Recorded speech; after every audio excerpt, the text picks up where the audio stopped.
Okay, here we go. Let's crack open After Effects and get started on week 3.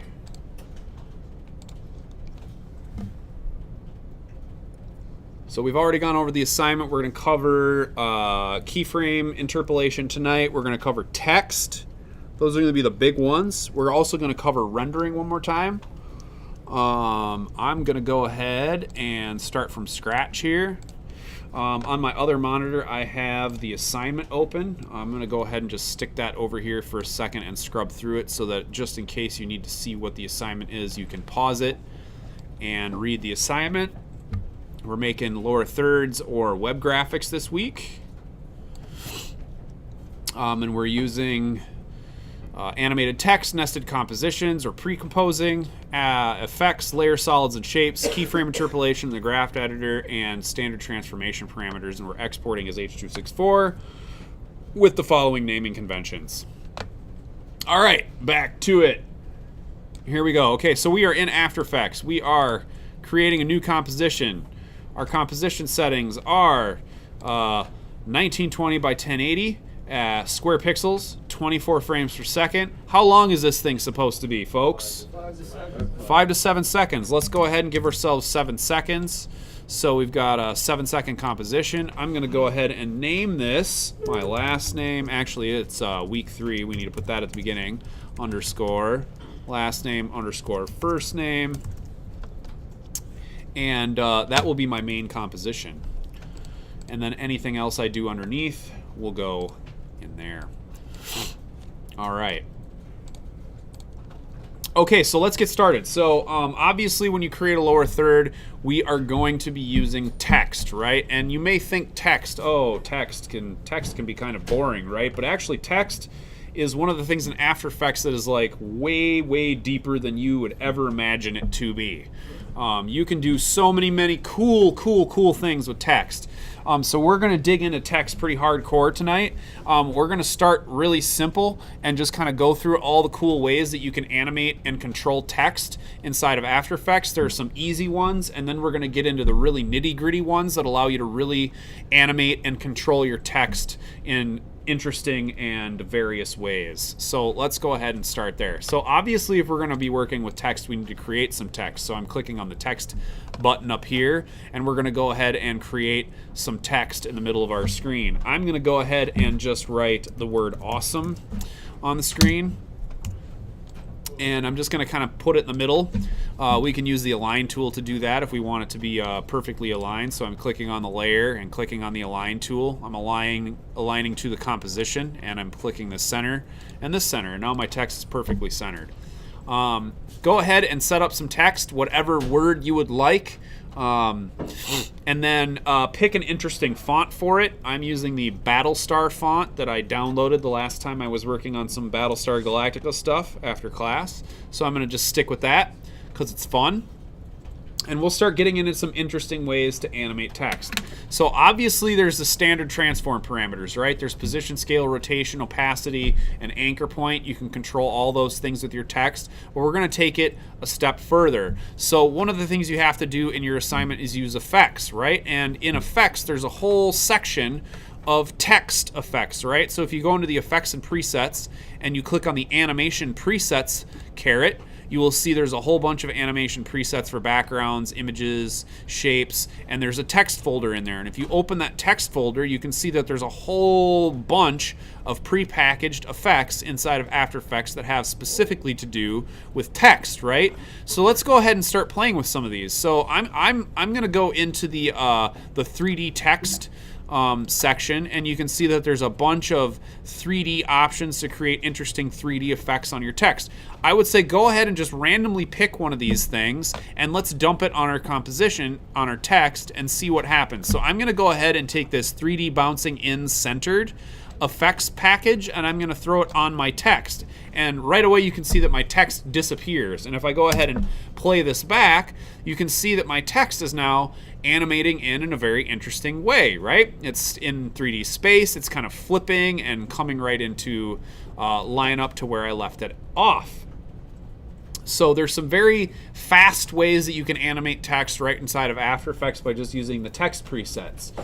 If we dig a little bit deeper and we go ahead and click on that text layer and push the U key, you can see that there's been some keyframes generated for us down here. This will allow us to control the timing of this effect, and we can also go in, we can alter the effect. So you can start with an effect like this in 3D text space, and then you can go in, you can add, alternate, and make it even better if you would like to. So I can come in here, I can play with the timing. So if I wanted to say make this come on my screen in 12 frames instead of 2 seconds, I can go ahead and do that, and it will play that animation out in 2 seconds.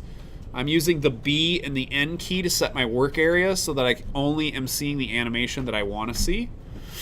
Another thing we could do right away to make this text more interesting is we could add motion blur. So I'm clicking on my text. I'm clicking this little key right here to add motion blur to that layer.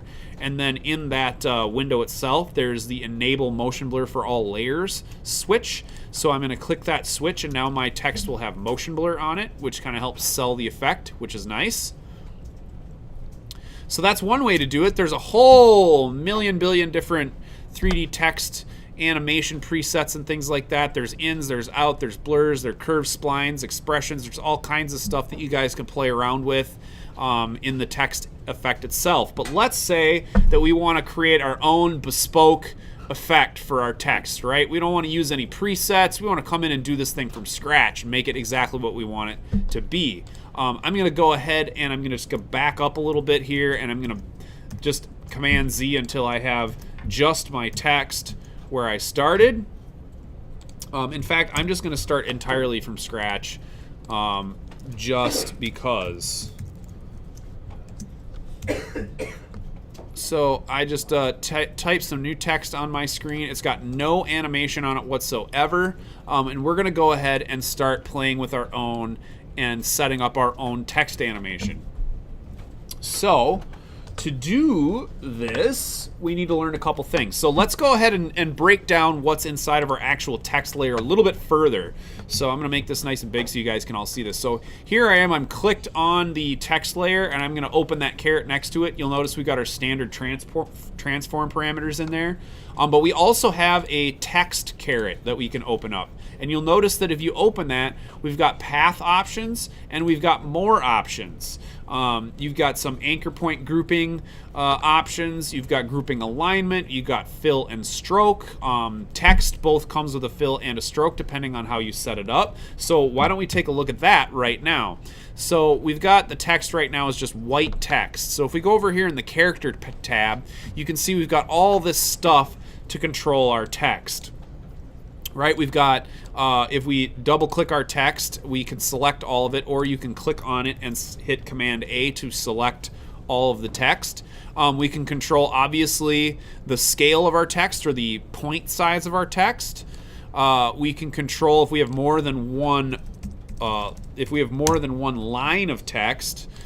We can control how tightly packed those lines are with the, I forget what they call this, the leading or leading. I think it's kerning. No, that's like kerning. No, this is the leading, and then this is one of these is kerning down here. I think it's this guy, tracking, something like that. So this is the leading, and you can control the spacing of your text. That's something that I use very often when I'm creating different types of text. So let's say I could kind of customize this a little bit, maybe make the top line a little smaller than the bottom line. I could add some spaces to this to give it a little bit more interesting look. Now we've got a little bit of a designed piece of text here, which is nice. You can also control, Command T, by the way, will select your text tool. So if you hit Command T, you can select the text tool. Let's say we wanted to spread these these letters out a little bit. We can use the tracking selector over here on the right hand side, which will give us a little bit more space between our characters.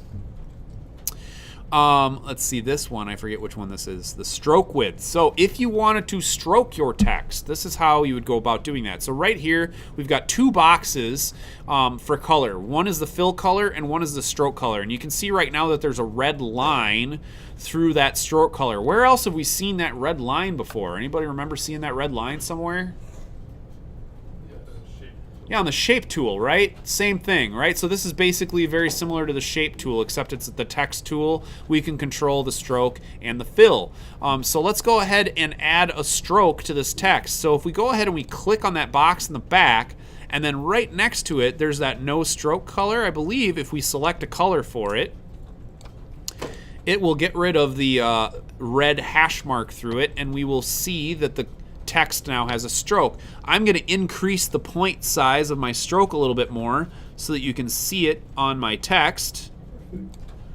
And now you can see that I've got this nice red stroke around my text. I think that is awful. I'm going to go ahead and pick a different color, a gray. I think it fits a little bit better with that whole Battlestar theme. So that's how you can add a stroke to your text. You can also tell the text how you want the text to be interpreted. You can tell it you want the stroke to be in front or the fill to be in front, and depending on your font, one of those may look better than the other. Go ahead, Joe. Yeah, how did you adjust the stroke width? The stroke width is right here. So here's this little, it's the set stroke width slider right here. So you can see it says stroke over fill. So that's another place you can control how the stroke is determined by the computer. So right now I have fill over stroke, and you can see that that's looking a little bit cleaner. You can still see that the stroke is there, but it's the fill is a little bit more prominent, and that's a nice way to utilize the fill over stroke or stroke over fill, or the stroke width. So you can create some very interesting looks straight away by just using stroke and the stroke tools to make your text look more interesting. All right, so let's keep on cruising here. So we've got a nice stroke added to our text. I'm going to select all of my text, and we're going to just go through a few more of the options. We've got some scaling and height options down here on the bottom. These kind of distort the text. I don't like to use these too heavily unless I have a specific design purpose for them. But if you need, say you want your text to be small or tall and slender, you can control the scales here of your text pretty easily down on the bottom. I tend to like properly scaled text, so I don't play with those too often. You can also create, let's say we wanted to make this more awesome squared. I got a 2 here. You guys can create like, what is it, superscript or subscript right here. The baseline shift allows you to kind of create super or subscript if you want to. Like if you're doing E equals MC squared, you wouldn't have to make that 2 a separate piece and move it. You can just go in and select the piece of text that you want and use those controls to kind of fit it where you want it to go. This last one is the Tsume, I think is how you say that, for selected characters. That basically helps you kind of adjust the characters back and forth to help out with the spacing of your text a little bit. That can come in handy in certain instances where you may want to snug up certain letters to other letters. Another way that you can do that is I've got my text selected right now. You can see my cursor on the screen. You can hit Option and use the left or right keys to help adjust the spacing between your text. You'll notice over here on the right hand side that the kerning between those 2 letters is also being affected when I use the Alt key and control the spacing. So already you can see there's a lot going on with what you can do with text inside of After Effects. There's a few more tools down on the bottom of the character tab that allow you to do more things. I'm going to go ahead and select all my text. There is a faux bold. So let's say you're using some text and it's not bold enough for you, even at its boldest point. You can go ahead and hit faux bold and it will embolden it even further. There's italics down there, so faux italic. If you don't have an italic option in your text, you can go ahead and use that to make your text italic. There's an all caps setting on this particular piece of text. It doesn't really have an all caps option, so I'm going to go ahead and select a new font. We'll go with Avenir Roman, and I will type Avenir in there. So if you have, say, a word like that that is typed out and you want to make it all caps, you can go ahead and click the all caps key. You can also do small caps, so that first letter will be large and all the subsequent letters will be small, but all in caps. You can also do superscript and subscript by selecting certain parts of your text and clicking superscript or subscript. So all kinds of options within the character tab itself. Kind of the secondary to that would be the paragraph tab, and any of you who have worked inside of a word processor will kind of intrinsically understand how this is supposed to work. When you have large bodies of text or paragraphs of text, you can use this to kind of center, left, or right justify, so that you can control how your text is justified. You can also use this to do a bunch of other things, like if you want your text to fill in a box perfectly or whatnot, there's a bunch of other options in there. Justify it last left, last centered, last right, or justify all are some other options that you can use for controlling paragraphs of text. I don't really work with paragraphs of text very often inside of After Effects, so it's probably not something you're gonna have to utilize too many times, but it's handy to know that it's there. All right, any questions so far? So far, so good, right? Perry, go ahead. How do you make it italic? You can either select if the font has an option for italic, you can select it there, or you can click this little italic button, faux italic right here, but you have to have your text selected, so it has to be highlighted before you can make it italic. If you just click on a piece of text and click that italic button, it's not going to do anything. You do have to have it selected. Perry, I need you to speak up, buddy. I can't hear you. It's this button right here. Faux italic. See it? Yep, that's it. Well, there are other ways, like if you wanted to do like super duper italic text, you could go up here into effects and you could go into, say, like the distort options and maybe use something like, let me see, I'm looking for it here. No, skew might work. Where is it? I'm looking for a specific one. Mesh warp is one that I really like. Like, oh, I want to do some crazy distorted text. You can come in and start playing with effects to create certain weirdness in your text if you want to. But there's also a bunch of other ways to do it. So there's options in there. You guys can play around with more of those as you move forward. All right. So let's take this to the next level. I'm going to go ahead and delete my Avenir text, and I'm going to go into my more awesome text. I'm going to get rid of my 2 just so I have more awesome. And now let's start playing around a little bit with how we can create individually animated characters or words. So let's go back into our more awesome text, or our text that are on our screen, and let's go ahead and open those carrots and get into the text options themselves. So here's where I'm at. I've got my text selected.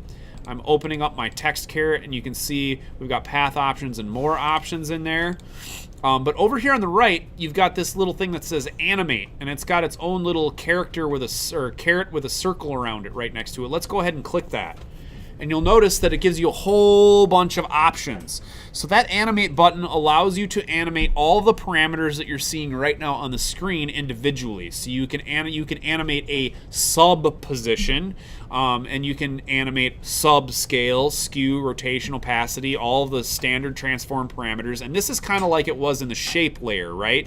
So like in the shape layer, I went into the shape layer last week and I said, not only are there the standard transform parameters, but every shape has its own subset of transformation parameters that basically look the same and do the same thing, but they are compartmentalized from the individual parameters of the layer itself. And that's what's going to happen here. So let's just start simple. Let's start with scale. So go ahead and click that animate button, and then go ahead and click scale, and it's going to give you a range selector and a scale option, and this is going to do some fun things for us. So let's go ahead and look at this and see what happens. So if I animate this scale, you'll notice that it's animating the scale of each individual character. So this is called per character animation. When you are working in this mode, you are animating either whole characters, words, or lines, depending on what you have selected. So if I go into that animator, into the More Options tab, you can see right now that our anchor point grouping is set to character. And that is why when we scale our text, it is scaling each character individually, right? Okay, so let's go ahead and just create a short scale animation with that range selector. So I'm going to set the scale to 0%, and then I'm going to set a keyframe for that scale, and I'm going to move my current time indicator out to 1 second, and I'm going to set it to 100%. And you can see that when we play this back, our individual characters grow and become 100% of scale over 1 second. Now, let's go ahead and play with this a little bit more. Let's just get right into the middle here, kind of like at the 12 frame frame area. And I'm going to go into that range selector. So you'll notice that we've got a little range selector caret right here. I can open that up, and that allows us to play around with a bunch of cool things. So let's just go to where it says Start, and just scrub that back and forth, and you'll notice that this gives us some more interesting options. We can actually tell the text when we want it to scale individual characters, right? It's kind of cool. And you can create some interesting animations with just the range selector alone, right? So if I'm at 0 frames and I take that start range selector and I scrub it out to 100, you can see that it grows each individual character over time, right? So now instead of just growing all of them, we can select which ones we want to grow at which times. We can also do the same type of thing with the end, the start and the end. Now, these range selection options are a little bit tricky at first, so you're going to have to kind of play around and kind of figure out exactly how you want stuff to work. But you're starting to see that you can do some really interesting things with text very quickly by using the per character 3D. And you can go in and add additional parameters to this. So if you not only wanted to control scale, but also wanted to control, say, opacity and position or rotation, you can start adding all of those in and animating all of those things individually, right? Which is really cool. So let's go ahead and add one more. Let's kind of keep it a little simple and not go too crazy. I'm going to go ahead and I'm going to add a opacity to this.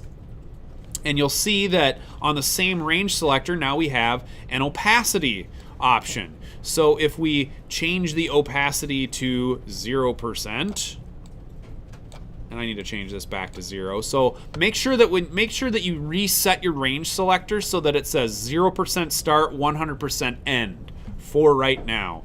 So if I go ahead and I scrub my opacity, say at the end, you're going to see the characters appear and disappear, right?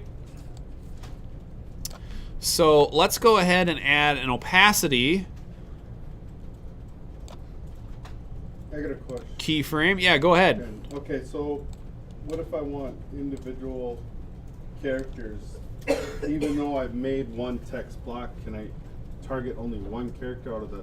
So let's say I'm sick of the W being really, really small right now. Right. And I only want just the W to get bigger or shrink. Yep. Do I have to make only a keyframe? Can I make a keyframe for each letter, or do I have to? Can I just attach? You can take this as far as you want to. So like, let's say you wanted to control one letter, right? So that's where the range selector comes in, right? So let's go ahead and let's just let's kind of take this. So you'll notice that when you move the range selector, you get this cursor around what character you're using, and you can see it's got an arrow on the left hand side of it, right? It's kind of hard to see, but there's that 1 pixel width red line with an arrow next to it, right? Mm-hmm. So right now at 29%, my R is selected. So let's say I wanted to select the W. All right, so at 60%, you can see that my W is selected, and that is the start range. So if the arrow's on the left hand side of that 1 pixel width cursor, that is the start range. And then if we take and we pull the end range over, we can see that we've got a start and an end range that go right around the W. So now if I scrub across my animation, you can see that I am only controlling the W. And this type of animation gets a little bit dicey. So you're going to find some funkiness happening in a few ways. So it gets kind of difficult to scrub this start and end selection so that it just affects the one character that you want to select, right? It is doable. So one option I would say is that when you're dialing this in, if you want to control one character, you can use the Command and Option keys to make very specific selections on your text. So I'm using the Command key right now, and you can see that my start range selector is set to 53.9. And I'm going to do the same thing for the end just to see how close I can get it. And if I select this just right, you can see that now I have a really good, solid range selection made around just the W, and the animation that I've done on the scale and the opacity is now only affecting that W. How did you get the opacity up under advanced?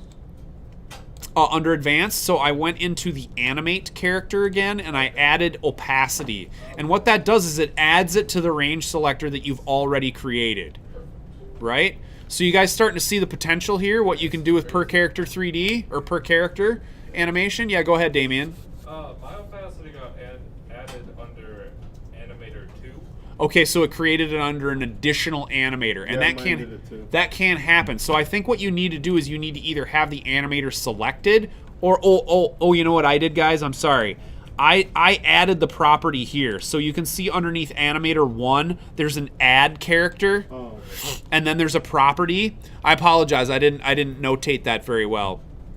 You can add additional animators, as many as you want, and that will give you an additional range selector for each animator, right? So like I said, you can really take this text as far as you freaking want to. Go ahead, Luke. Why does it matter that we add another animator within the animator?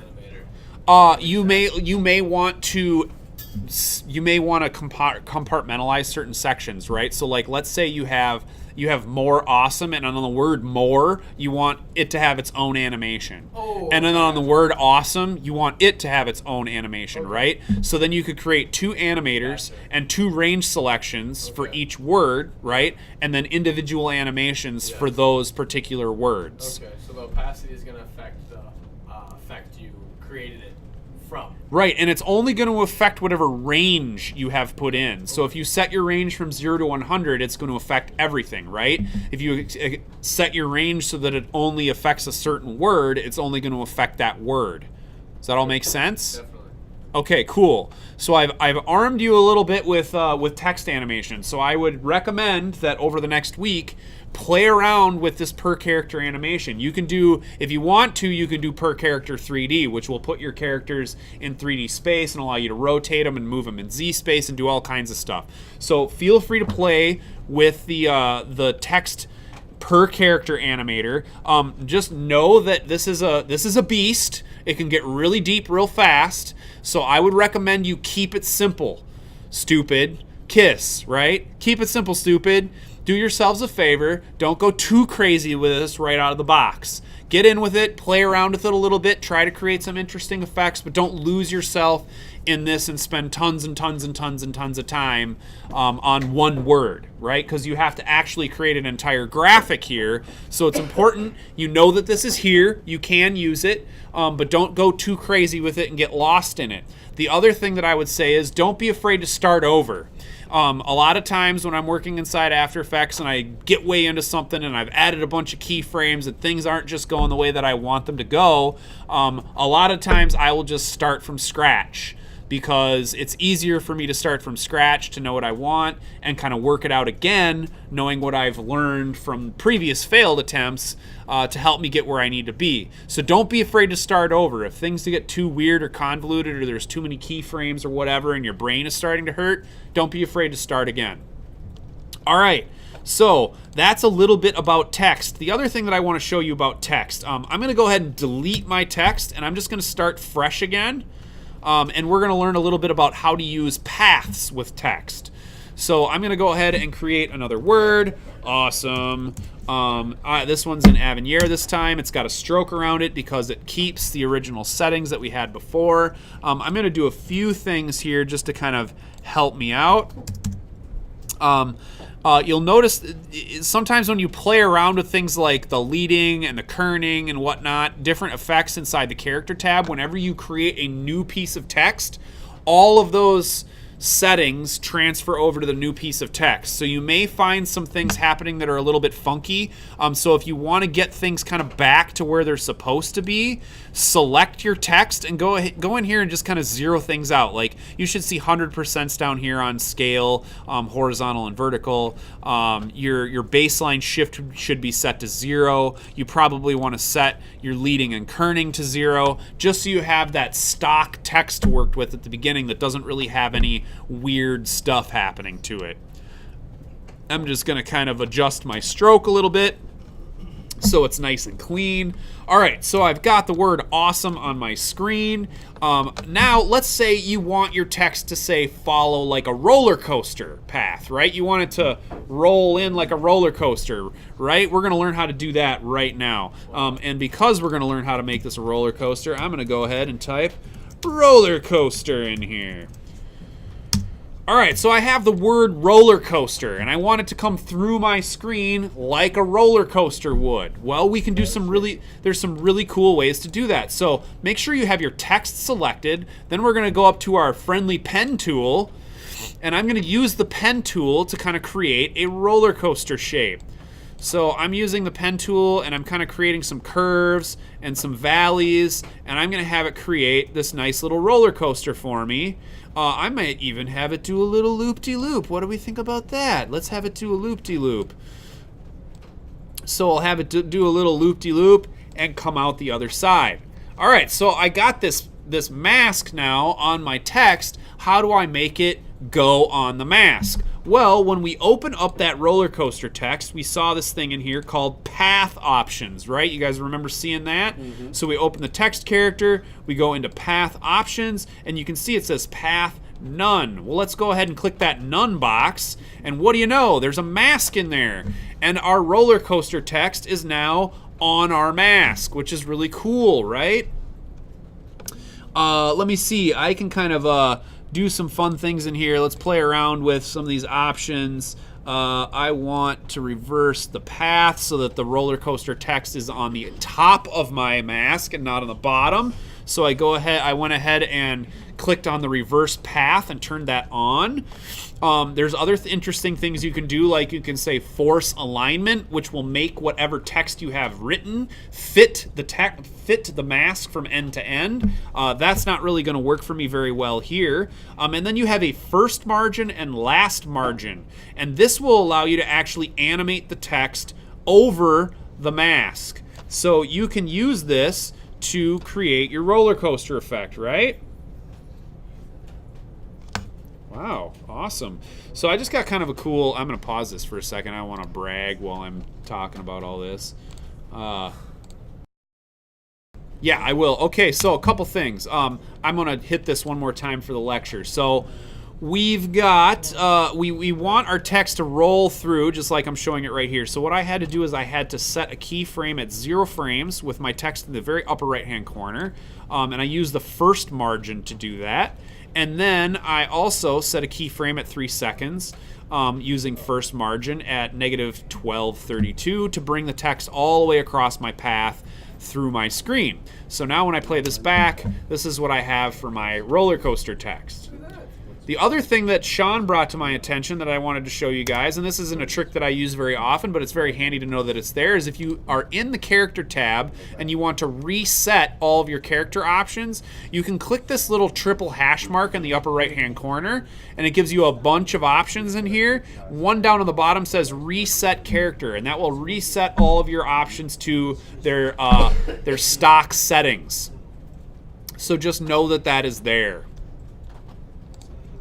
Okay, so now we have this cool little roller coaster text happening, right? So one of the things about a roller coaster is a roller coaster speeds up and slows down because of gravity, right?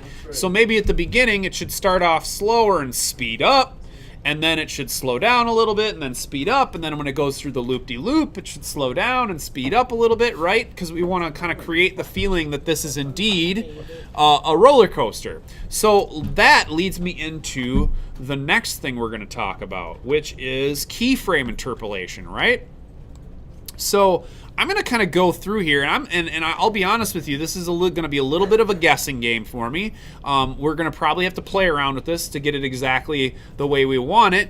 Chaley, this is something that you could have used for your bouncing ball last week, a way to speed up and slow down the ball as gravity affects it. We want the same thing to happen here with our text. So the first question I have for everybody is, everybody got something similar to what I have on screen? Their text is moving on a path of some sort, right? Maybe it's got a height difference, a high and a low spot, whatever it might be, or something similar to what I have here on screen. Go ahead, Sean.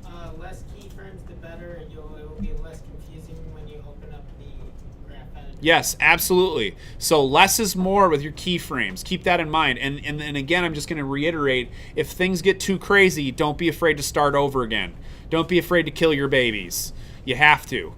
Sometimes you're going to spend a lot of time working on something and it's just not going to work out, and you can't be afraid to kill those babies. So if you need to, start over again. All right, so here we go. We're going to dig into keyframe interpolation here. So we want our text to start off slow at the top, speed up as it comes down to where it's hitting right now, and then as it goes back up, we kind of want it to slow down a little bit, and then speed up, and then slow down, and then speed up as it moves through the animation, right? So what I'm going to do is I'm going to set a few keyframes in here that are kind of arbitrary keyframes. I'm going to set a keyframe kind of like right here, and I'm going to use that little diamond. So this little diamond that we used last week to just go ahead and set a keyframe at the current time, I'm going to go ahead and use that little diamond to set keyframes at specific times in the animation.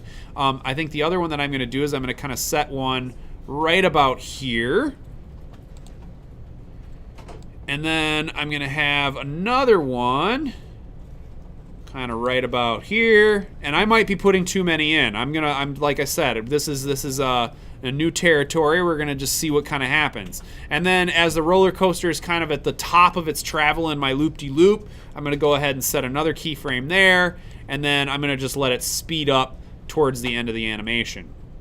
Okay, so right now when we play this back, we have changed nothing. Nothing has changed. All the keyframes are linearly interpolated, right? So if I click on any one of these keyframes and I pull up this keyframe interpolation box, this is what that looks like. You can see that the temporal interpolation is set to linear. That means that it moves at the same speed in and out across time, right? So nothing has changed. Nothing is sped up or slowed down. So just keep that in mind. You can control your temporal interpolation and your spatial interpolation in that keyframe interpolation box. And you get to that by right-clicking on the keyframe and selecting keyframe interpolation. All right, so let's go ahead and start playing with our keyframes. And let's do what we know first, right? So we know how to have characters or animation ease in and ease out. So let's start there. Let's go back to our first keyframe, and I'm gonna right-click on that keyframe, and I'm gonna go down to the keyframe assistant, and I'm gonna say what? Ease out. Ease out. Why, David? Because you're leaving it. Because you're leaving the keyframe. You're going away from the keyframe, out of the keyframe, right? So ease out. And that will give us a speed up at the beginning, right? It's hard to see it, but it is indeed there. All right, and then let's do the same thing for our last keyframe. Actually, I don't want to do the same thing for our last keyframe because I don't want the roller coaster to slow down. If anything, I want it to be speeding towards the end of the animation. So I'm going to leave that one alone for now. All right, now we're going to get crazy. So what I'm going to do right now is I'm going to pause the lecture, and we're going to take a 15-minute break, and we're going to come back and we're going to get really into this graph editor. All right? So now we are going to dive into the graph editor. This is probably going to be the single most powerful and single most infuriating thing you will ever deal with inside of After Effects. It takes practice, patience, and perseverance, the 3 Ps, to to really master the graph editor. I will say that even I myself am not fully a master of this yet, but I will try to get you to that headspace as soon as I possibly can. All right, so let's crack open the graph editor. So the graph editor works like this. Any parameter that you have selected inside of After Effects, you can edit speed and value on the graph editor. And the graph editor is really nice because you can start customizing exactly how you want all of your individual keyframes to work, and it gives you a lot of power over your animation.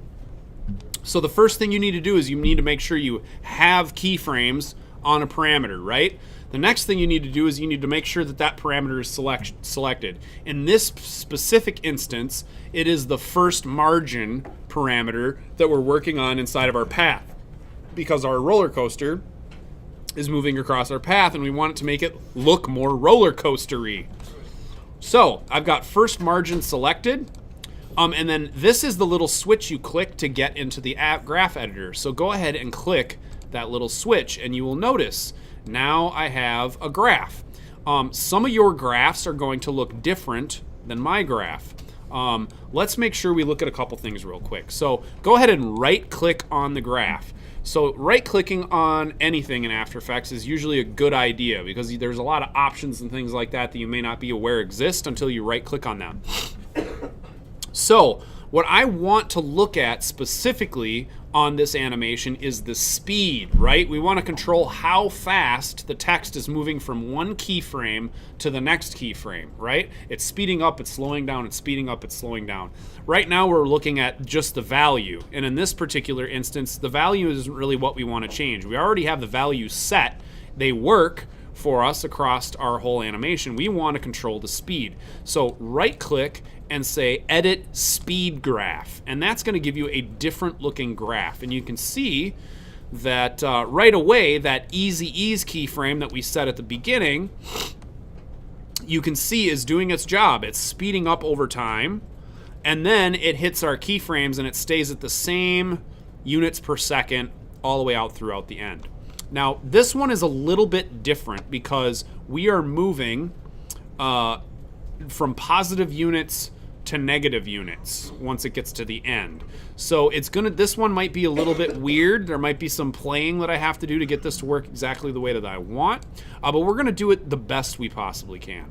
All right, so as it stands right now, what you're seeing on my screen is we've got 0 units per second, and then we're going minus 500, 1,000, 1,500, 2,000, 2,500, right? Because this value is decreasing over time, right? If you say are working with like position or whatever, generally you're going to be working in positive units. So this one's a little bit weird in that we're working in negative units and we're starting, 0 moving down or away from 0 is actually faster, not slower.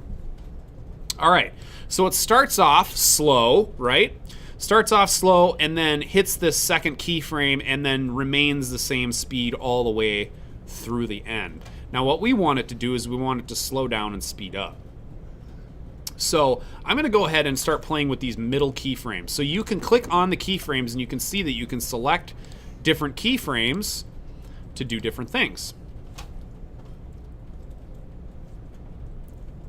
So as it comes down towards this first keyframe, I want it to speed up. I want it to be moving very quickly once it gets down to this first keyframe. So let's try this. Firstly, let's look at a couple of the options on our graph editor. So down at the bottom, we have a bunch of options. And I'm going to make my graph editor just a little bit bigger so it's easier. Oops, I totally just screwed up. Easier to find all the things that we want to control. Let me reset my workspace real quick. There we go. All right, I'm going to make this a little bit bigger so everyone can see it.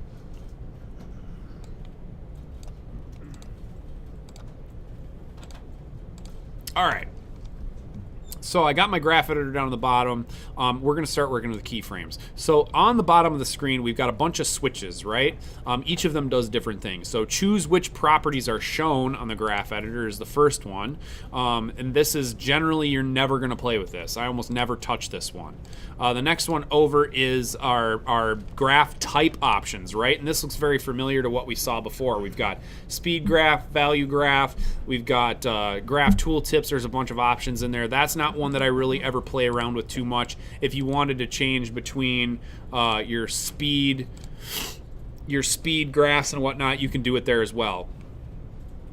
Show transform box when multiple keys are selected.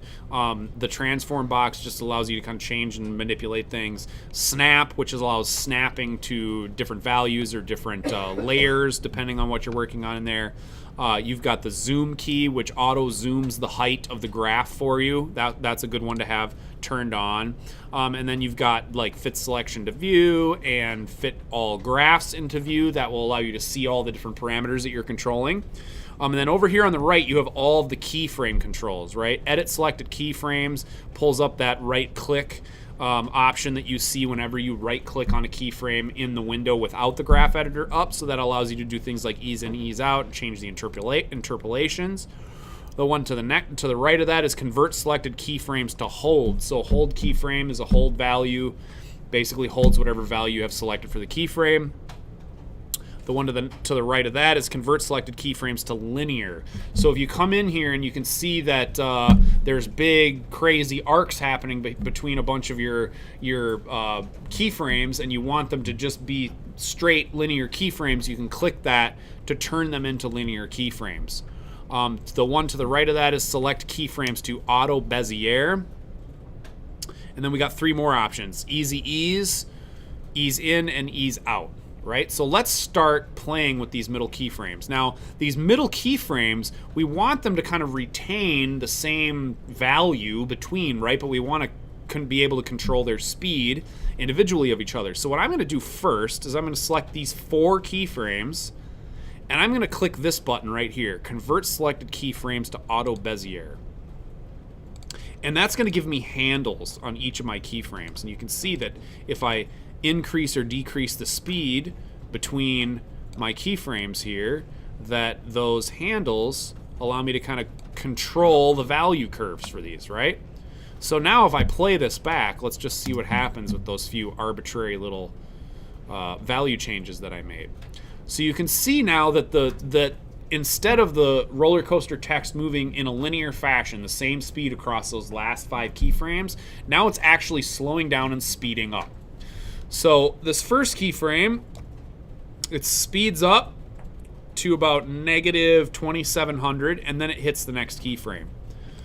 And I can start controlling the way that these keyframes work. And this is going to just take patience and practice to really figure out how it works best. There's the snap hitting me.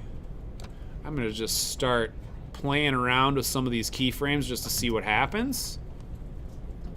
And you can see it's starting to make a difference right now, right? You can start to see this kind of roller coastery feel already starting to happen. So when I made these keyframes, I made them at specific points, right? Like where the roller coaster would be moving very quickly or slower, right? So this first keyframe, I actually want the text to be moving quicker. So what I'm going to do is I'm going to take that keyframe and I'm going to scoot it down to make it faster. As it approaches that keyframe, it should be speeding up, right? And let's see what happens when we play this back. And that's exactly what's happening. So I'm going to push it a little further to see if I can't make that a little bit more apparent.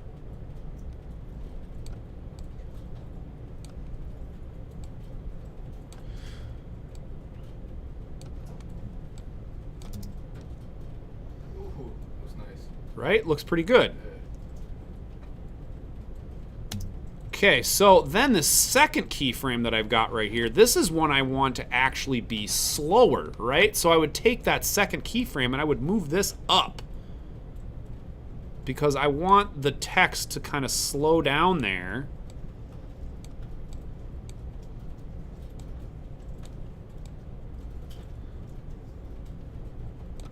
as it comes into that second keyframe.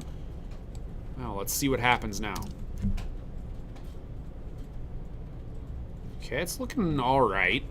Is it great? No, but the word roller coaster is really long, so making the gravity exactly perfect is going to be a little tricky.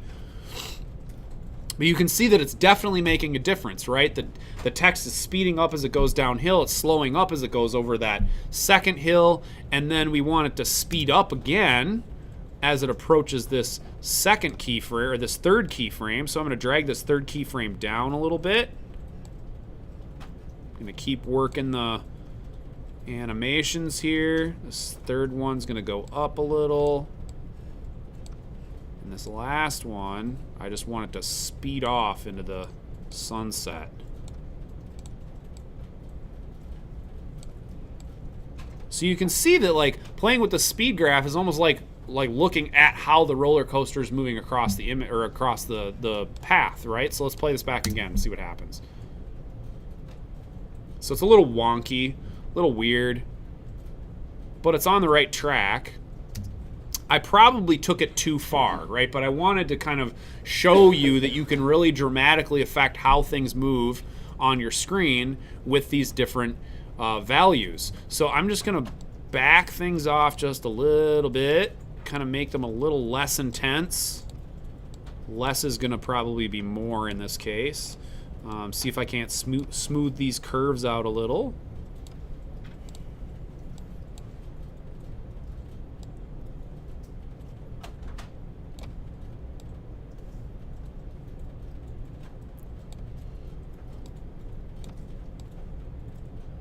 And make this look a little nicer. Let's play this back again.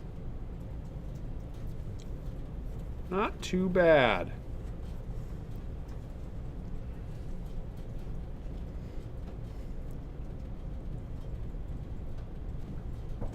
So definitely has a little more roller coastery feel to it.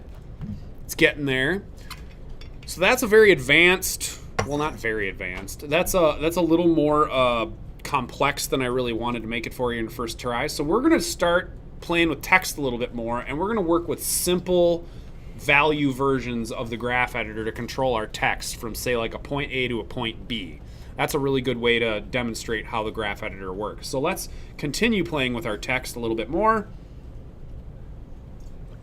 and working with the graph editor. Okay, so what I'm going to do is I'm going to go ahead and I'm going to delete my roller coaster text. So you know how to put, you know how to add, make text, take your text, animate it per character, line, or word, depending on what you want to do, with all those different values that we looked at in terms of the character animation with text. I've shown you how to put text on a path. You guys got a lot of tools now to kind of play around with and figure out how you want to animate your text in a lower third. The nice thing about lower thirds is generally the text does not need to be that terribly complex, right? You don't need to necessarily have your text flying in on a roller coaster path or anything like that. Usually, text works in pretty linear ways, right? Like it slides in from the left or comes down or comes up from the bottom of the screen, depending on what kind of animation you want in your lower third. I'm going to come out of the graph editor. I just clicked on the graph editor, and that will shut it off and bring you back to your standard setup.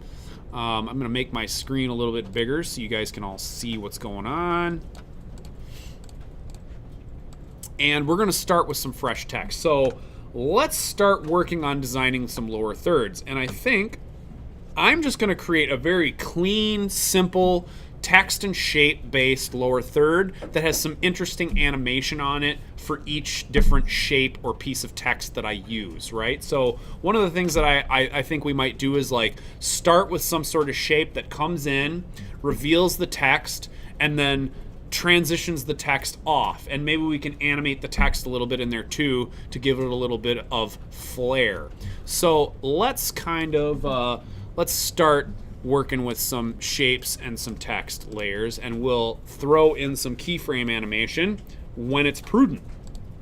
All right, So what I'm going to do is I'm going to kind of set up my lower third the way that I want it to look when it's fully resolved, and then I'm going to work on animating it in and animating it out, right? And that's what your lower third should do. It should animate on the screen, sit for maybe 5 seconds, and then animate off, which is why I kind of choose 7 seconds as a good length of animation. It gives you plenty of time to read the text on the screen, and it also gives you a couple seconds to animate it in and animate it out, right? So your lower third should be simple, or should be similar. They should animate in maybe a second or less, or a little more depending. They should sit on the screen for a few seconds so that they can be read, and then they should animate off the screen and say a second or less, or a little bit more depending. So let's go ahead and make a lower third. So like I said, I'm gonna just start with simple shapes and maybe a color line or something like that to kind of bring my animation in and make it interesting. So I'm gonna go ahead and I'm gonna start with just a square shape. We're gonna start real simple. So I'm gonna go ahead and grab my shape tool. I'm gonna turn the stroke off of my shape. I don't need it to be stroked. And I'm gonna go ahead and throw like a nice light gray up behind it. And I'm just gonna make a small little box over here on the left-hand side. And I'm gonna call this main text box. All right, so I've got my main text box. And then I'm also going to create another shape that we can kind of animate to kind of bring this box in and kind of reveal the text all at the same time. So I'm going to create, I think what I'm going to do is I'm going to take this main text box and I'm just going to duplicate it. I'm going to throw it underneath the original main text box. And then I'm going to go up and I'm going to change the color of this. I'm going to change it to kind of a nice blue color. Something like that. A nice blue color, and I'm going to take this main text box and I'm just going to scoot it to the right a little bit. I'm also going to kind of set up my anchor points here too. You can see that my anchor point is kind of in the center of my screen. I'm going to go ahead and use the command double-click pan behind tool trick to get my anchor points to kind of center up on my shapes so that if I want to rotate them or do anything crazy with them, the anchor points are where I want them. So I'm clicking on the main text box 2, which is actually blue highlight, I'm going to call that. And then I'm going to go back and I'm going to click on the main text box and I'm going to do the same thing, hitting command and double clicking on the pan behind tool just to get my anchor points centered up. So I'm going to take my blue highlight and I'm just going to move it off to the right a little bit, just kind of create like a little line there on the right hand side that kind of has an interesting look to it. And then I'm going to create another line that's going to kind of be like an underline or an outline, something to kind of bring these little simple shapes in an interesting fashion. And I'm going to do that with the pen tool again. So I'm going to go ahead and grab the pen tool and the fill. I'm going to shut the fill off and I'm going to turn the stroke back on and I'm going to select that blue color from the other shape so that the two colors match. And I'm just going to go ahead and I'm going to create kind of a outline shape around this. I'm holding the shift key by the way, so that I can create a kind of an interesting little shape. And you can see that it's the stroke on that is really thick. I want to change the stroke width on it so it's a little more thin and sexy looking. I'm also going to kind of adjust it so that it's a little bit more centered around my shapes.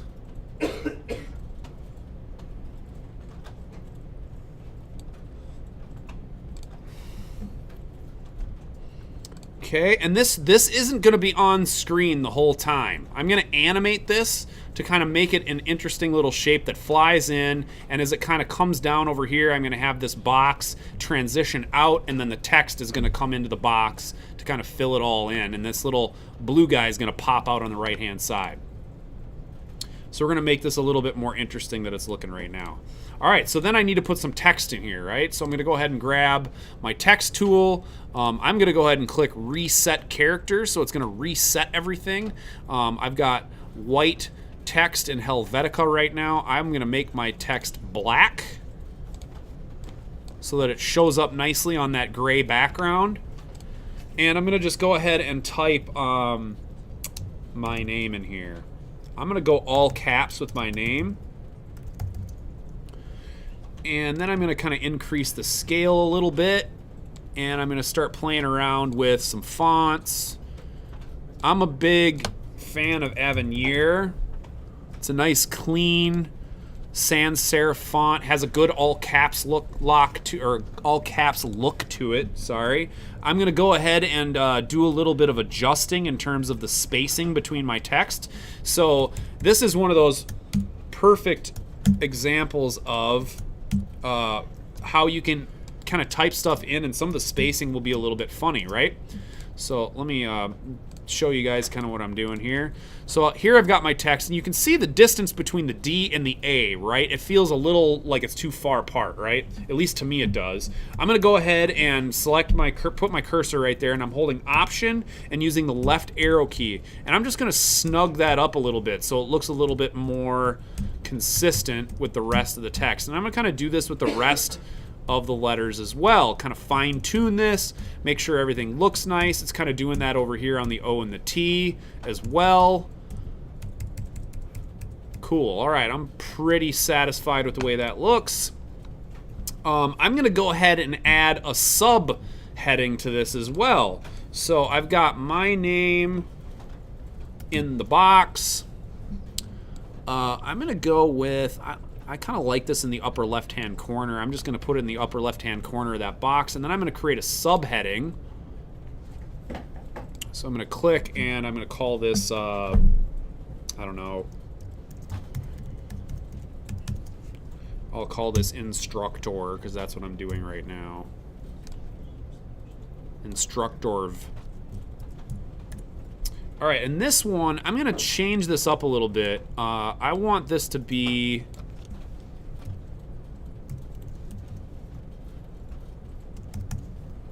I want this to be kind of that capital and then small caps afterwards, and I'm going to decrease the overall scale of it a little bit, and I'm also going to change the color so that it's not quite a true black.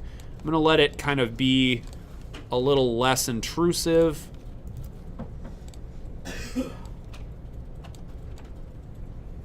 There we go. I'm really not liking that small cap, big cap thing, so I'm going to go ahead and shut that off and just make it all caps and shrink it down a little bit more. And then I'm going to kind of position that where I want it to go. I'm going to kind of snug it up over here on the right-hand side.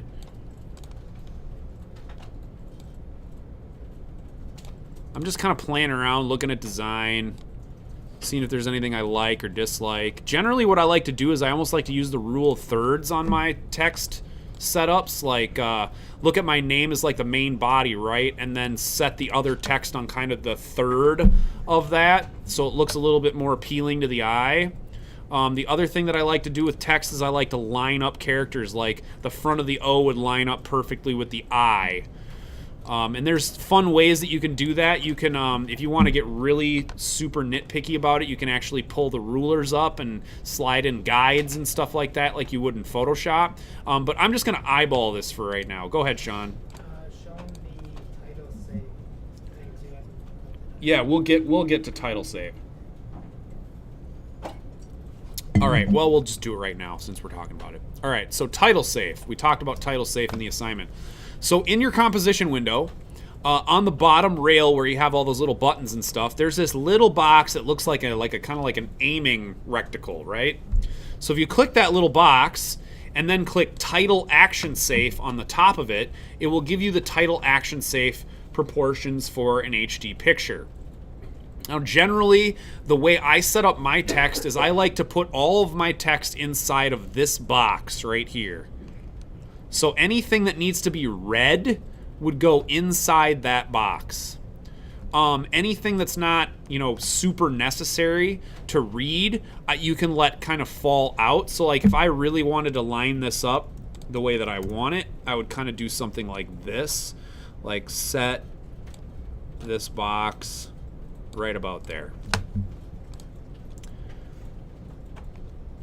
That looks relatively nice. And if you want to shut it off, you just click that little box again and turn off the title action safe. It's a good idea to just go in and check that. Generally, you don't want any of your text to be like snug right to the bottom of the screen. You kind of want it to be inside those borders so it's nice and readable, and it doesn't have like a weird spatial feel to it. Okay, is everybody still with me? Go ahead, Sean. There's guides and rulers in there as well. Just if you're lining stuff up. Yep, you can turn grids on if you want to line stuff up.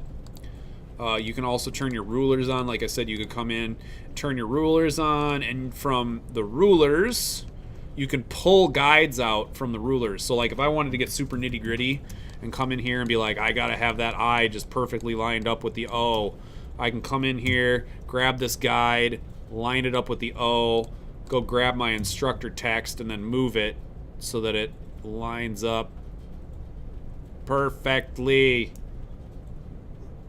There we go. Close. Good enough. And then when I come back out, everything looks good.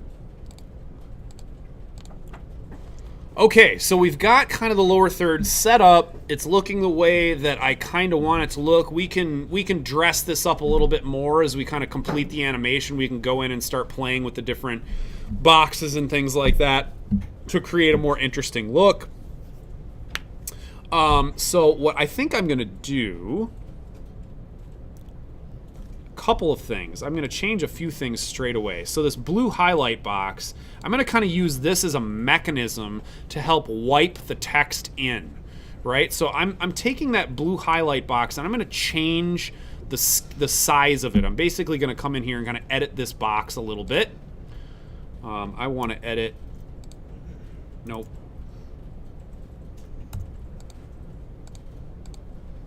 Come on. I just basically want to squeeze it down so it's kind of like a little line like that. The other thing that I'm going to do is I'm going to take that box and I'm going to throw it up above my text so that when I have this wipe on, I can use that as kind of a way to occlude the text and use some clever masking to kind of help all this stuff happen. Okay, so I kind of got my lower third set up. I have some ideas in terms of how I want to animate all this stuff on, and now we can kind of start working towards that goal. So here's kind of the goal that I have in mind with this animation. I want to have this line kind of come out, stretch out as it crosses the screen, wrap around this box, and kind of create this little blue box on the left-hand side, and then have that blue box wipe out and put the gray background and the text on all at the same time. Are you guys following me on this? Definitely. A little bit? All right, okay, so here we go. So the first thing that I'm gonna do is I'm gonna start with this stroked blue line, right? And that is that shape right there. So I'm gonna say blue line stroked, and I'm also going to take that blue line stroked and I'm going to move that to the top of my stack as well. It's the first thing that I'm animating. I probably won't need it on for the whole 7 seconds. I might reverse the animation at the end and have it go out, and we'll show you how to do that too.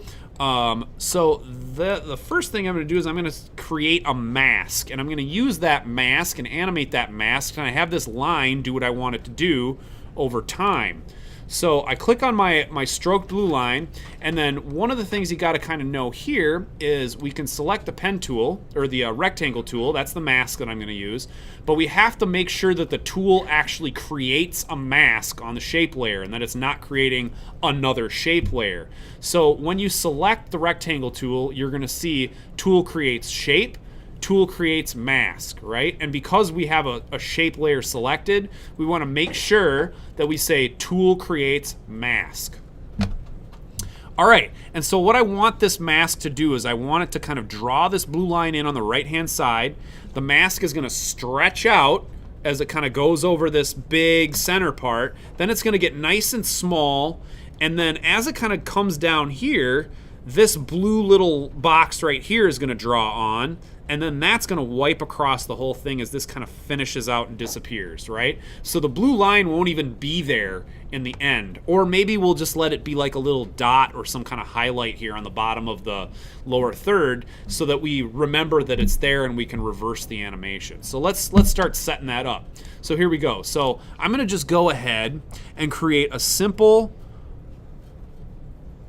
Oops, I created another shape. See, I did it myself. So blue line stroked. I want to create a mask, and I'm just going to create a simple box mask over here on the right-hand side, and that's where we're going to start. All right, you guys with me? If you have questions, please don't hesitate to ask, okay? So we're working masks, shape layers, text, and animation. We're going to start getting into how to animate masks, right? So here we go. So inside of every mask, and we've kind of gone over this a little bit, we've got mask path, which is what actually controls the shape of the mask. Mask feather, which feathers the edges out of the mask, basically gives them a little gradient. We've got opacity, which controls the opacity of the mask. And we've got expansion, which will expand or contract the borders of the mask as we animate. To start, I'm just going to work with the path, right? So I'm going to set a keyframe at 0 seconds. And I want this whole animation to happen in 1 second. I don't want it to take any longer. I want it to all happen in 1 second. So this is going to be pretty quick, but it's going to take a little time and effort to animate.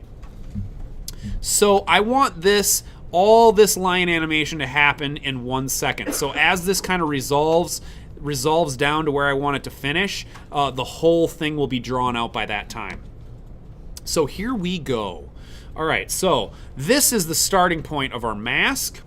Then I want it to, at about 12 frames, I want it to kind of be in the middle and stretched way out, right? So here's what I'm going to do. I'm going to hit the V key, and right now if you guys want to select your mask and make sure that all of those nodes are lit up like you see right now, if you see, say, something like this where one of them is lit up and the other ones are open in the middle, then you're only controlling one of those nodes. We want to control all of them. There's another way that you can do that. You can hit the V for move, and then if you go onto any node on your mask and hold the Alt key and click, it will select all of the nodes on your mask, and you can move them all at the same time, which is really handy.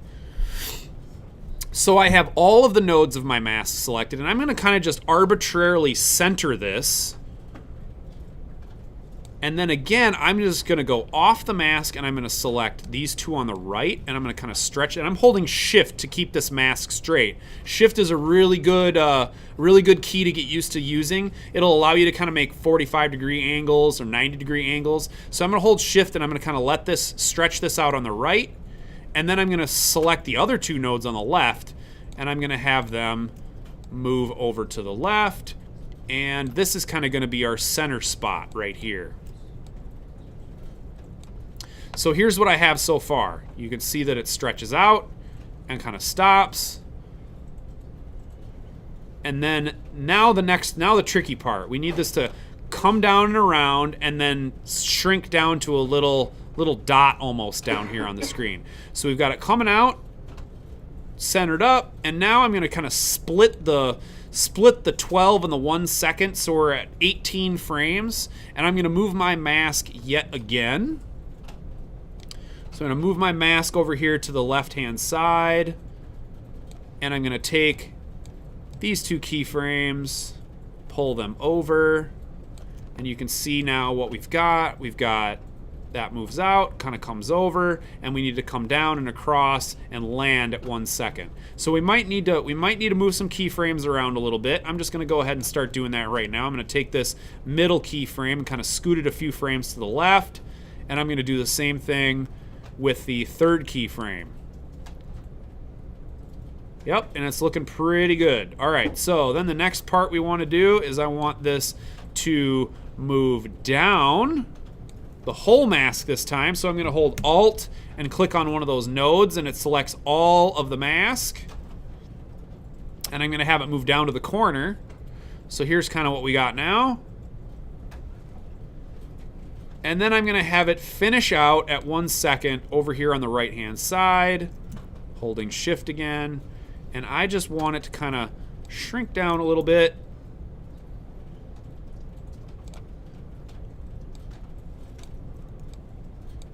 Oop, having a little trouble selecting nodes there. Shrink down a little bit and end up like that. So if we watch the animation now, this is what we've got. Right, a nice little interesting looking animation across the screen, and it sits down at 1 second. Everybody with me? No? That's okay. Learn lots. We're learning stuff though, right? Absolutely. Okay, I'll keep pushing forward. If anybody needs help, Yep, talk to Sean or talk to me. Okay, so now we're gonna dress this up with a little interpolation. We're gonna add some what's the word I'm looking for? Some feathering to this to make it look a little more interesting. So the first thing I'm gonna do is I'm gonna do an ease out at the beginning, and I'm gonna do an ease in at the end.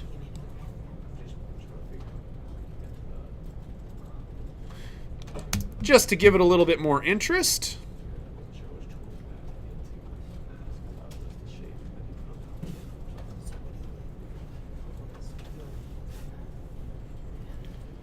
And then I'm gonna go ahead. I'm gonna do a little bit of feathering work on this.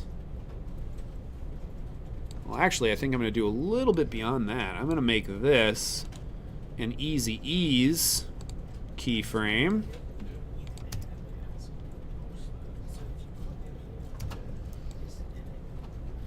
And I'm also gonna make this an easy ease keyframe.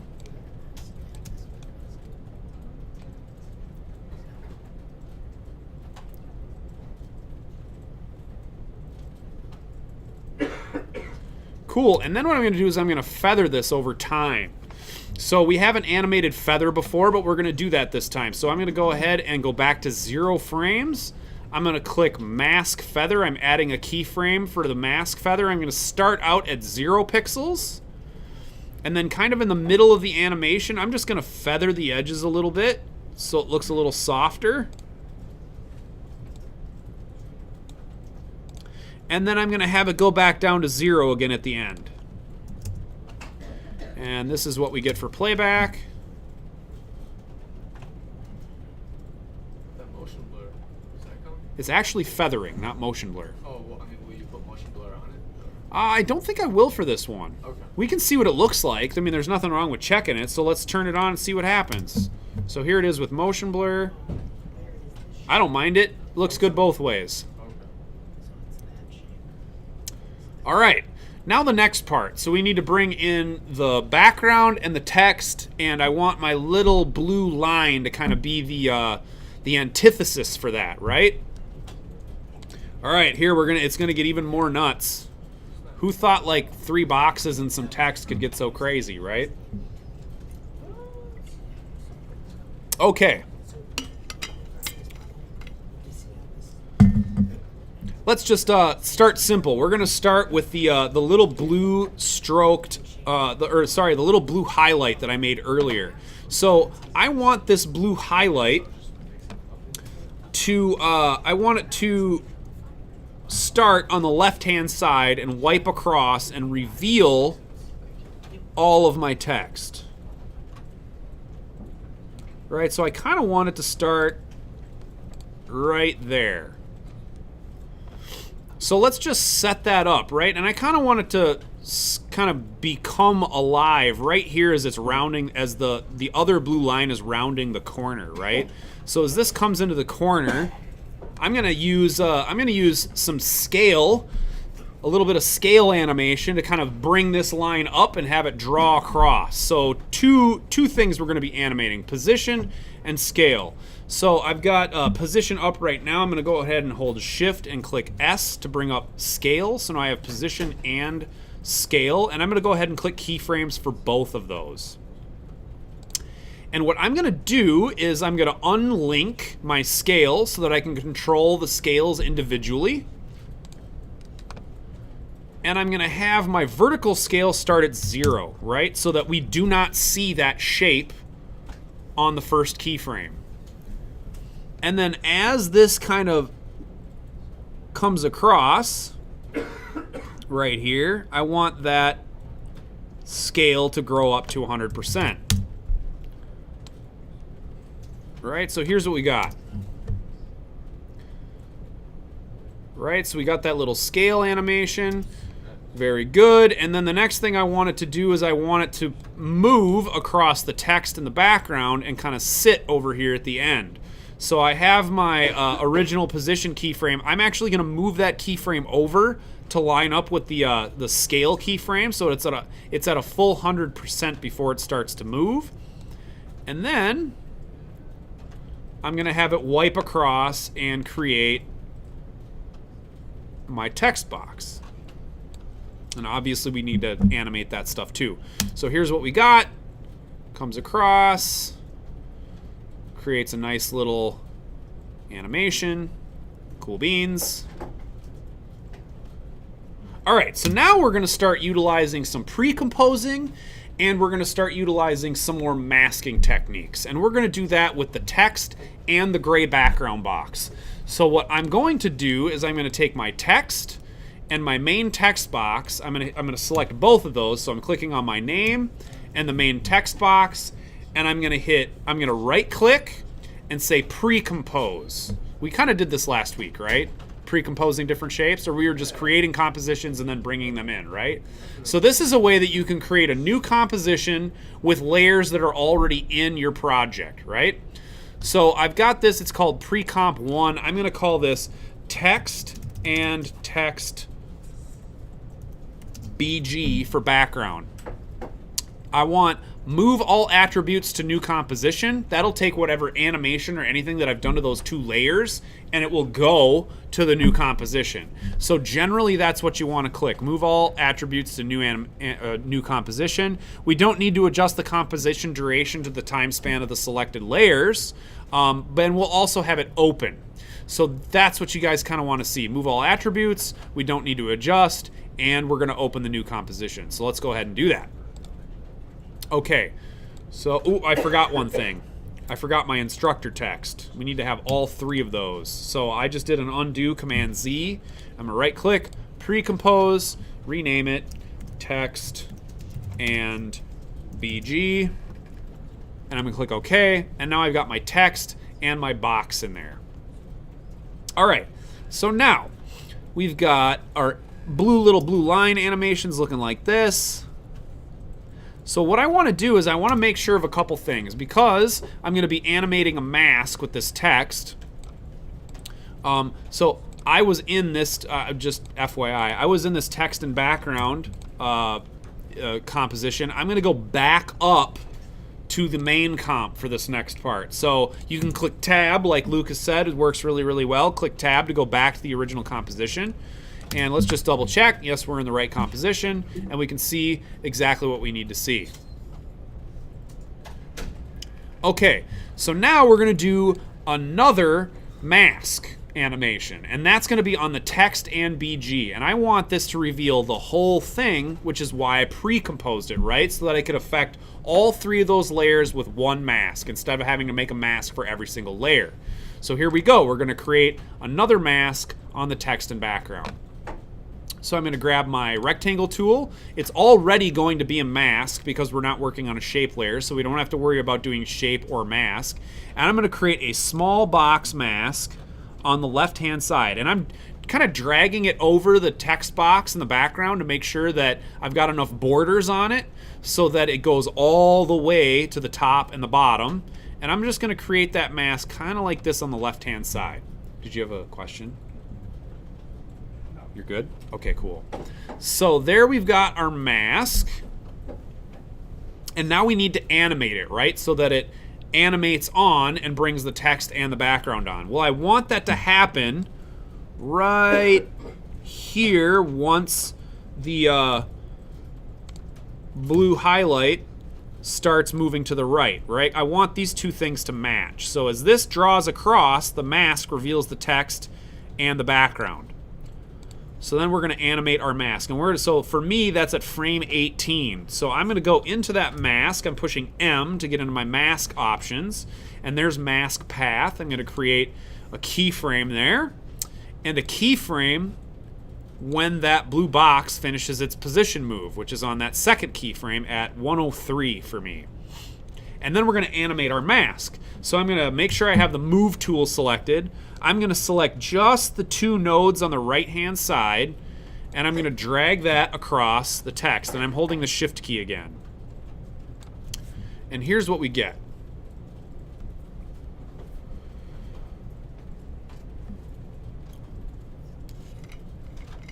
Nice little reveal effect.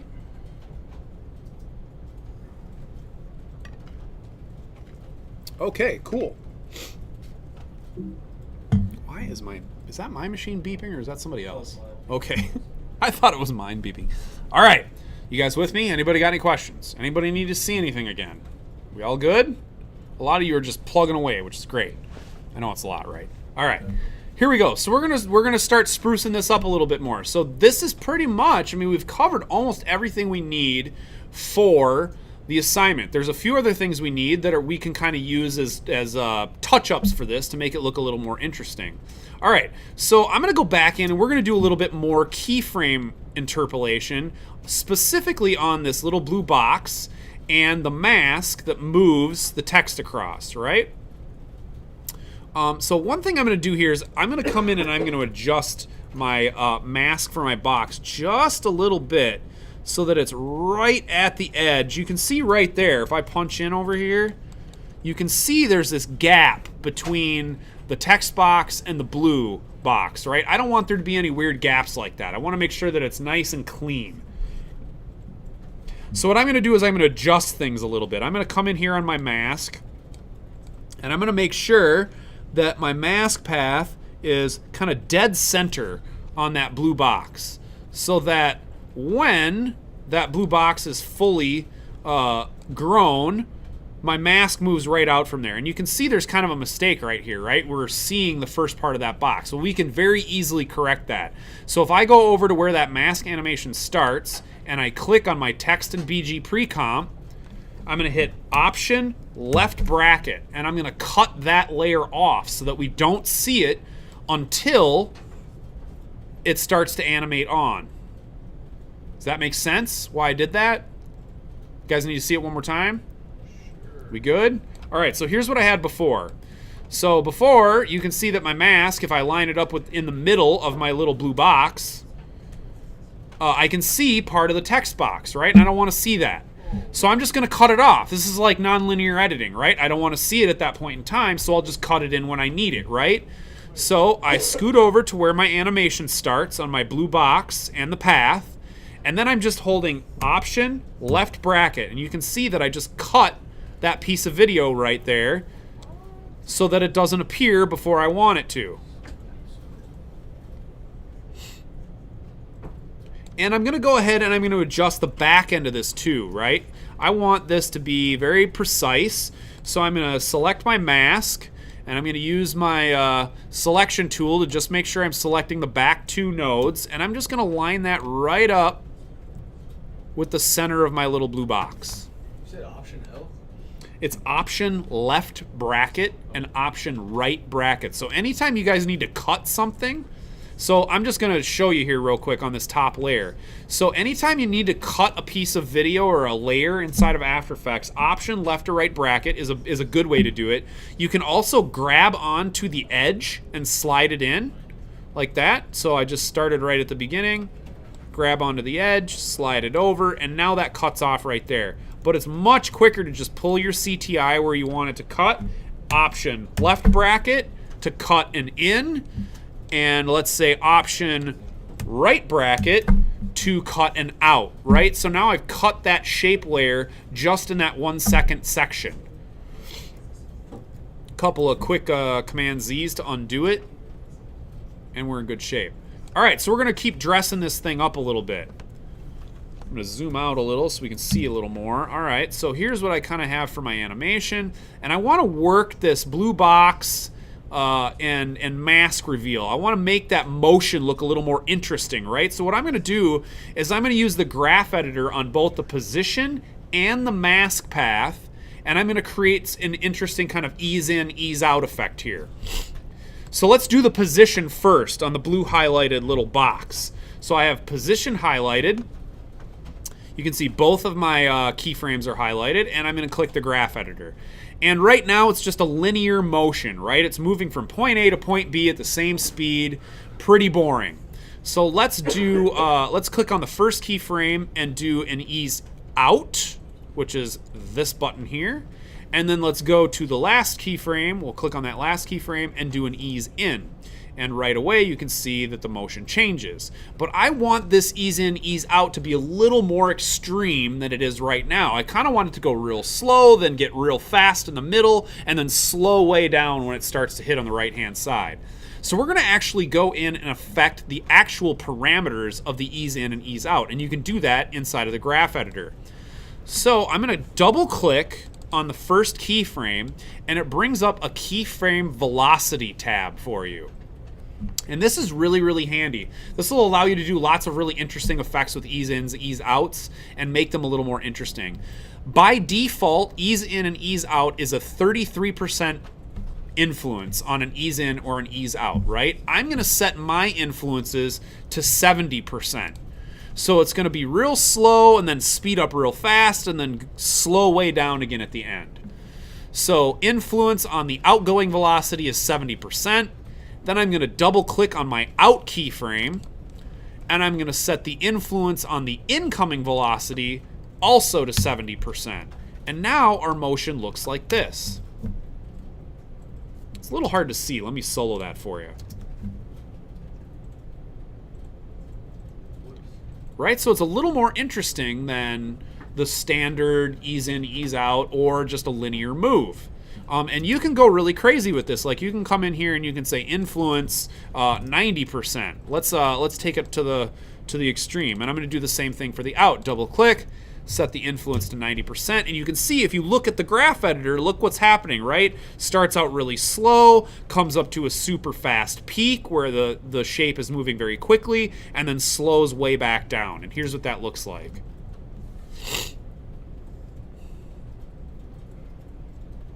All right, I'm gonna go back to my 70% settings. So I'm just double clicking on those keyframes again, setting the incoming and outgoing velocities, and this is what we get. So if I unsolo this, we're gonna see a problem as we scrub through, right? Our mask isn't going to match our position, right? That's a problem.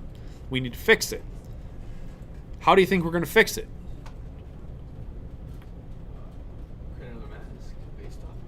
Nope.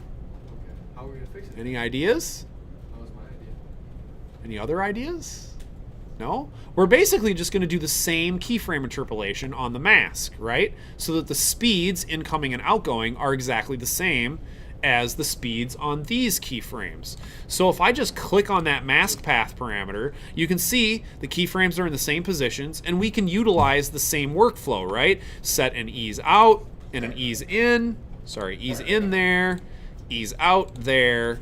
Double click on the keyframes and set the incoming and outgoing velocities, 70%. And this one I need to do a little bit of work on because it got messed up. There we go. So incoming velocity should be 70%. And if I click OK and we play this back, everything matches up correctly.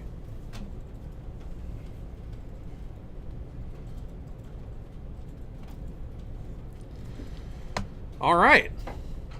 Now, let's make all this stuff just look a little bit nicer. What are some ways you guys use to make things look just a little bit nicer and stuff? What do you think? What are ideas? Somebody give me ideas. Any ideas? Lens flares. What? Lens flares. No, we're not going to do any lens flares. All right. So one thing that I like to do is I like to use things like bevel and emboss, drop shadows, things like that to kind of help things out, gradients to give them a little bit more interesting looks, etc., etc. So that's what we're going to start doing. We're going to dress this up a little bit. Let's go ahead and play with our text first. So I'm going to double click on the text and background, and I'm going to play with these first. So first I'm going to do that text box. I'm going to go into effects and presets, and I'm going to type in bevel. And you can see that I've got some bevel options here. The one that I'm looking for is bevel alpha. That's really the only bevel that I ever use because it looks at an alpha channel. It doesn't look at the whole layer, and that's generally the way that you're going to want a bevel to act. So I'm going to say bevel alpha, and I'm going to go ahead and throw that down on my main text box. And you can see it just gives me this nice little highlight across the top of the box, gives me a little low light on the back side of the box. It just makes it pop a little bit, right? All we want to do is just want it to pop a little bit. That's it. I got the edge thickness set to 2 pixels, which for this is plenty. If you want to, like, let's say you have a light source inside of your lower third, you could point your bevel at your specific light source so that it looks like the light is hitting it, which is a really nice way to give it some interest. So I've got bevel and emboss. I'm going to go ahead and throw that bevel alpha on my text as well. And you can see if I punch in here a little bit and I'm at full resolution that there is indeed a highlight and a low light on my text. I'm going to set that edge thickness to 1 pixel so it's just really subtle. I like bevels that are really subtle. If you make them too big and fat, they just look Bush League. So one trick to keep in mind if you're ever using bevel and emboss on anything is just keep it subtle. Keep it nice and small. Small usually looks better than big with bevels. And to demonstrate, I'll just go ahead and give us a nice fat bevel on that background. And it just kind of looks stupid. If it's too big, it just looks ridiculous. So let's just keep it nice and simple. 2 pixels, gives the edges a little bit of a pop. That looks nice. Let's go back and check and see what it looks like in our lower third. It looks pretty good. The other thing I'm going to probably want to do is I'm going to want to do that same bevel and emboss on my little blue box, right? So I'm going to go ahead and go back into my text background and just copy that bevel alpha, Command C to copy it. And I'm going to go back into my my master composition and select that blue highlight, and I'm going to push Command V for paste, and now I've got that same bevel right there on my little blue line. For me, the light intensity is a little high on this one, so I'm just back it off just a little bit. You can see we got a nice little bevel, and we're starting to spruce things up a little bit.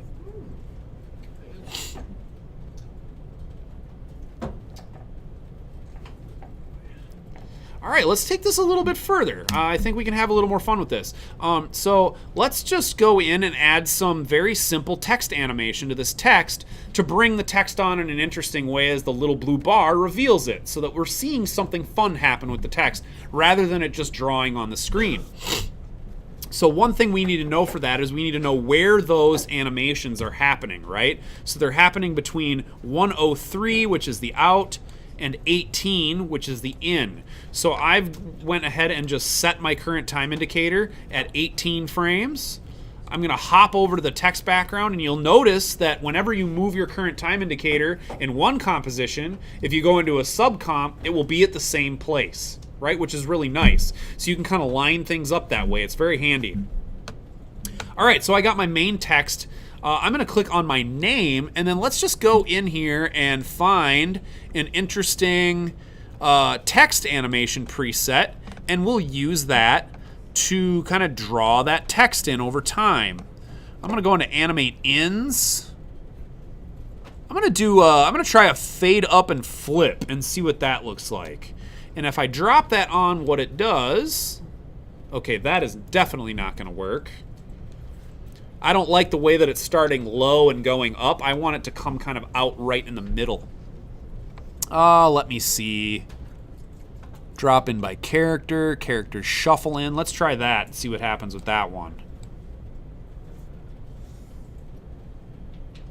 No, that's not really doing it for me either. How about spin in by character? Let's see what happens there. I don't like that they're coming from the bottom again. That's not really going to work for me.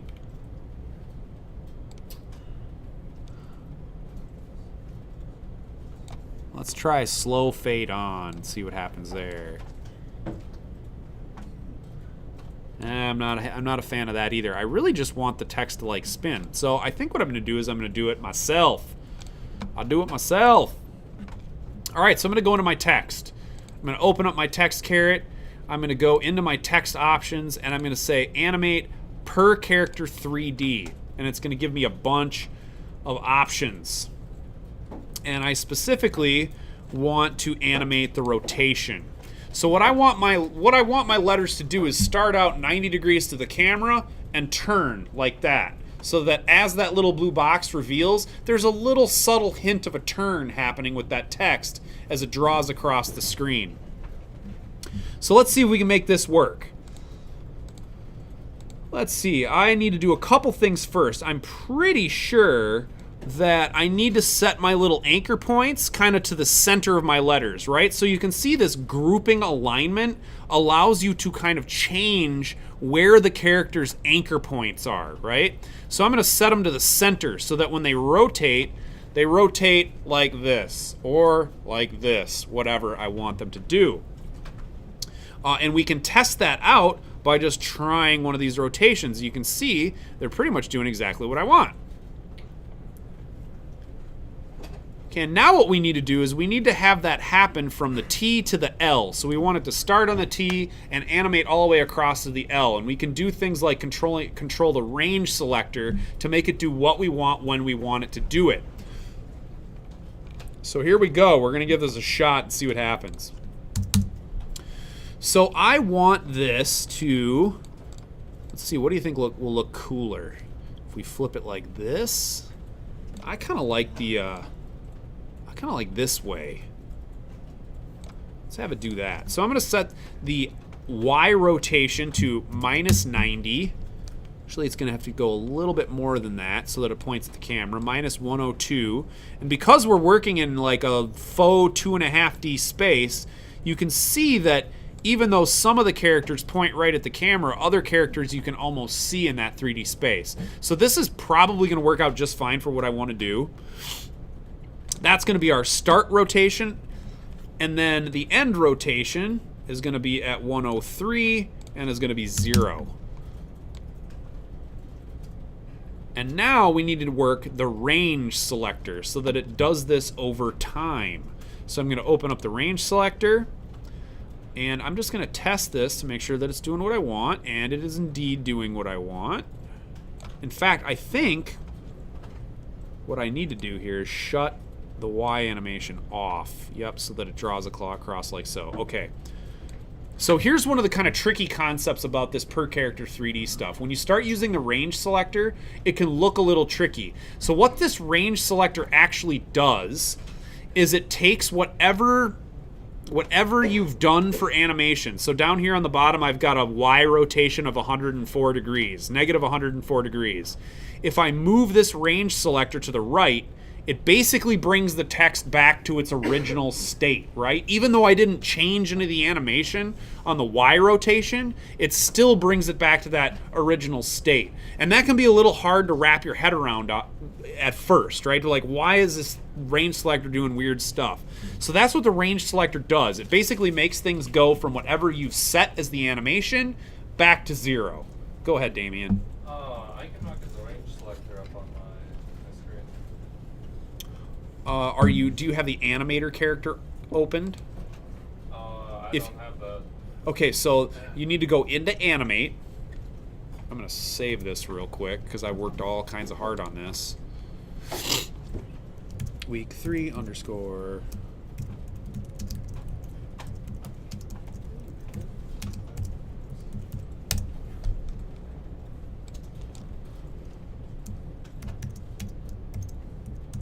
Okay, I'll go over in just a second here, Damien. All right, so you have to go into the text caret, right? Okay. Then click on the animate tab right here, and you can either select an option that you want to animate, but if you want to do per character 3D, which is what I'm doing, go ahead and click enable per character 3D, I did. and then you should get an animator. I do not. All right, let me take a quick peek here. Go ahead and resume. Okay. So, I've got my rotation set. I know that I want my characters to start animating in at 18 frames.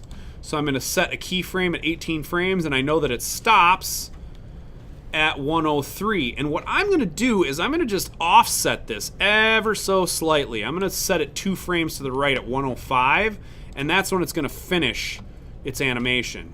So when we pop back up, we should see something kind of interesting. Oh, kind of miss a lot of it though. Yep, and so I need to adjust a little bit, right? So I'm going to come over here, and I'm going to have this first keyframe start 1 frame after the other animation starts. Let's see if that helps us out a little bit. A little bit, yeah. We can probably push it again, can't we?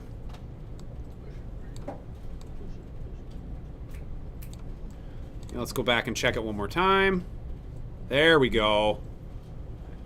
Yeah, well, I just want it to be subtle. I don't want it to be crazy. Subtle is good.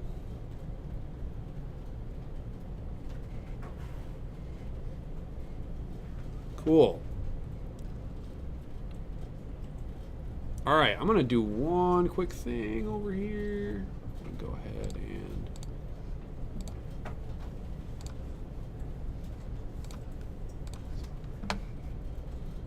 where is it? I'm just looking through here to see. Animated text. Okay, cool. Use effects. Excellent.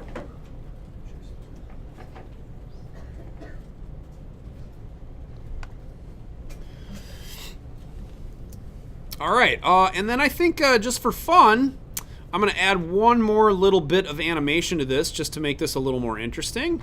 I'm going to go ahead and go into my text and background, and I'm also going to do something with my instructor text. And I think with the instructor text, I'm just going to have the instructor text do something simple. I'm just going to have it do an opacity change and a position change. So I'm working with opacity and position. I'm going to have it start at 0% opacity, and then as this finishes up at like 105, I'm going to have it come up to 100% opacity, and I'm going to have it scoot over to the right-hand third. And it's just going to, and I want it to just slide in there. So I'm going to go ahead and do an easy ease in, and I'm going to look at my graph editor again, and I'm going to kind of dress up both of these influences, give them a little higher influence so that they have an interesting easy ease in. Influence I'm setting to 70%. And let's go back and check that and see what that looks like. Very nice.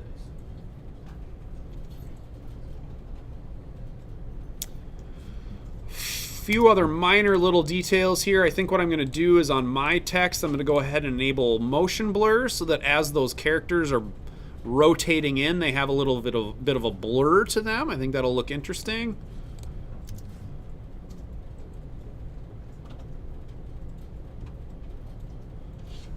And I think I'm also going to add a little bit of easy ease on my range selector for my text animation. So I'm going to go ahead and set this second keyframe to ease in, and I'm going to do the same thing and give it a 70% influence.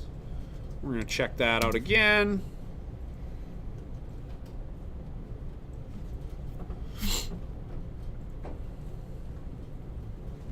Well, I think one thing that might be kind of fun to do here is let a couple of these animations hang over a little bit. So I'm looking at my instructor animation, and I'm just going to let these keyframes kind of roll on over so that it has this nice slow animation to it. I'm going to go over here a little bit so we can see the whole thing. Yeah, there we go.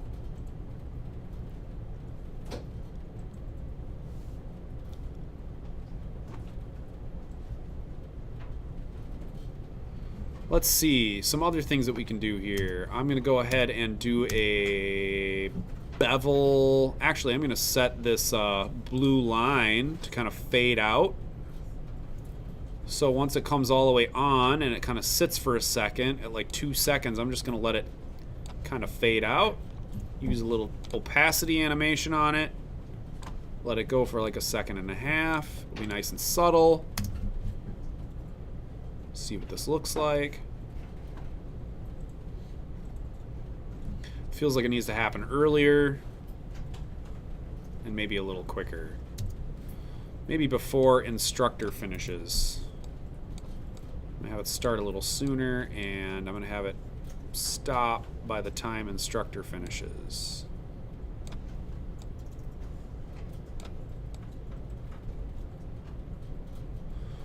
And as soon as it hits its final position, I'm gonna have it fade out.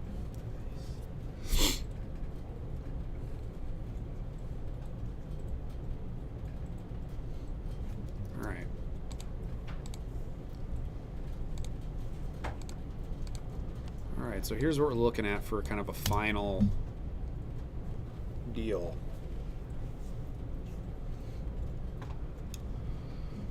Okay, so we've animated text, we've used pre-comps, nested compositions, we've used effects, layer solids, shapes, keyframe interpolation in the graph editor, and we've used standard transformation parameters. That's pretty much everything that you need to use for your assignment, which is great because it's 20 after 8. Okay. Does anybody have any questions? Everybody's good? GDG? Cool. All right, so I would like you guys to stick around till 9, please. Hang out and just start working on your homework for the next 40 minutes, and then I will come around and help you with any questions that you have. So think about what you want your lower third to be for. Maybe draw some stuff up on paper, or think about how you want it laid out. Maybe do some referencing work, find some references that you can use for your lower third for your project, and then get cracking. Get a 40-minute start at it, and then you'll have less to worry about for procrastination for next week. Go ahead, Luke. Yeah, are we storyboarding this? You do not need to storyboard this. Oh, yes. If I want a storyboard, I will ask for one. I still would recommend doing some designing a little bit at the front end so that you kind of know what you're going for. Sounds like. If you want to come up with something that's kind of a simple shape-driven, text-driven lower third animation like mine, that's fine. But if you want to, use some stuff that's a little more interesting and is something you're interested in, feel free to do that as well.